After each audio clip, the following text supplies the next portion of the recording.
পেয়েছি। আমরা কোটি কোটি টাকার বিপরীতে আমরা গরিব মানুষ থেকে 2 টাকা 5 টাকা 10 টাকা নিয়ে আমরা নির্বাচনী তহবিল গড়ে তুলেছি।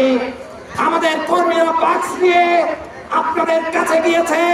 ওই রিক্সা চালক 10 টাকা 20 টাকা দিয়ে এই এলাকার মানুষ সাক্ষী। আমাদের নির্বাচনে আজকে যে আয়োজন, চেয়ার টেবিল সমস্ত আপনাদের টাকায়।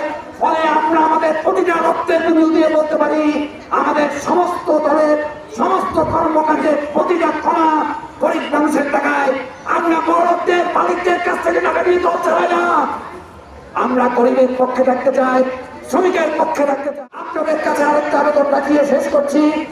আপনারা একাই 100, আপনারা আপনাদের সমস্ত বন্ধু বান্ধব আত্মীয় স্বজন যখন রিক্সা চালাবেন, রিক্সা যাত্রীকে বলবেন যে আমাদের একজন প্রার্থী আছে, আমাদের দলের যে লিফলেটটা আপনি দিবেন। একজন শিক্ষিত মানুষ যখন দেখবে একজন রিক্সা চালক সে চুক্তি করে, সুন্দর চুক্তি করে বলছে দেশের যে আজকে পরিস্থিতি, সেই ক্ষেত্রে আমাদের বক্তব্যটা যদি আপনি 2-1 কথায় বলতে পারেন, মানুষ কিন্তু ভাববে নতুন করে।